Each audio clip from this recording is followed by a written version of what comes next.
Hi நண்பாஸ், நான் உங்கள் தர்ஷன். இது எக்ஸாம் சீரீஸ் எபிசோட் 5 தான் பார்க்க போகிறோம். லைட் ஹவுஸ் மாதிரி ஒரு பையன் இருப்பான். அவன் எங்கேன்னு தானே பார்க்குறீங்க.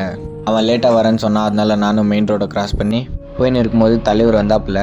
அப்படியே நானும் அவனும் காலேஜை நோக்கி போகிறோம். அப்படியே பேக் கேட் வழியாந்து உள்ளே என்ட்ரு ஆகிட்டு அப்படியே பார்க்கிங் பிளேஸில் போயிட்டு வண்டியை பார்க் பண்ணிவிட்டு, இந்த கேப் எதுக்குன்னா ரோட்டில் வரும்போது ஃபுல் டஸ்ட்டெல்லாம் முடியல உக்காந்துக்குன்னு ஹேர் ஸ்டைலே ஸ்பாயில் பண்ணுது. அதனால தான் அப்படியே போயிட்டு கொஞ்சம் நேரம் படிச்சுட்டு அதான் எக்ஸாம் எழுதிட்டு போகிறோம். அவ்வளோதான். 2000 years later. அவ்வளோதான், ஒரு வழியாக எக்ஸாம் எழுதி முடிச்சிட்டோம்.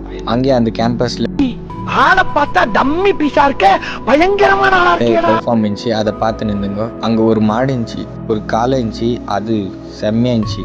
அப்புறம் குட்டி குட்டி மாடுங்கள்லாம் இருந்துச்சு. அப்படியே உள்ளே போய் எக்ஸ்ப்ளோர் பண்ண ஸ்டார்ட் பண்ணிட்டோம். அப்படியே கிட்ட போய் மாடை முட்டலான்னு பார்த்தா குதிர்த்து வருது. ஏய், என்னை வச்சு ஒன்னும் காமெடி கிமெடி பண்ணலையே. அதோட கொம்பை பார்த்தாலே பயமா இருக்கு.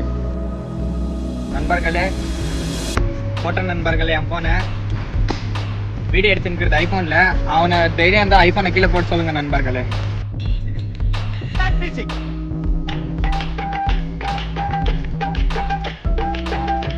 அப்படியே அந்த ஃபார்மில் குட்டி மாடுங்கள்லாம் இருந்துச்சு. அது கூட கொஞ்சம் நேரம் விளையாடி நின்றுட்டு திரும்ப இன்னொரு வாட்டி தைரியத்தை வர வச்சுக்கின்னு அந்த மாடுகிட்ட போயிட்டு இந்த மாடை எப்படியாவது டச் பண்ணணும்னு பார்த்தா இந்த மாதிரி மாட்டு இது காலை ஏய், ஓடாச்சு, ஓடா. திரும்பவும் குத்த வருது.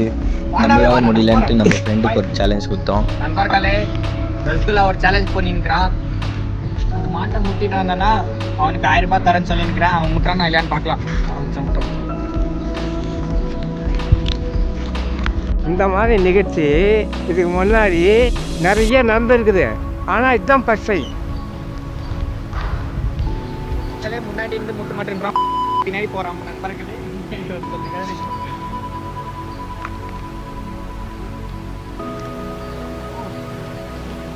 ஏண்டா டேய், எனக்குன்னே வருவீங்களாடா? ஏன்ட்ட சவச அப்படியே அதை பார்த்து முடிச்சு வெயிலில் ரொம்ப டயர்டாயிட்டு ஒரு ஐஸ்கிரீம் சாப்பிட்டோம். இவ்வளோலாம் பண்ணி முடிச்சிட்டுக்கு அப்புறம் தான் நம்ம தலைவர் வந்தாப்புல. அப்படியே வீட்டுக்கு போகிற வழியில் சன்செட் மாத்திரம் செம்மையாச்சு. ஒரு பிஜிஎம் போட்டால் இன்னும் மஸ்தாக இருக்கும் பாருங்கள்.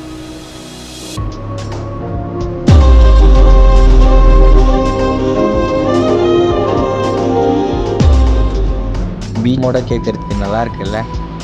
ஆனால் என்ன காப்பி ரைட்ஸ் மட்டும்தான் போட்டுருவாங்க.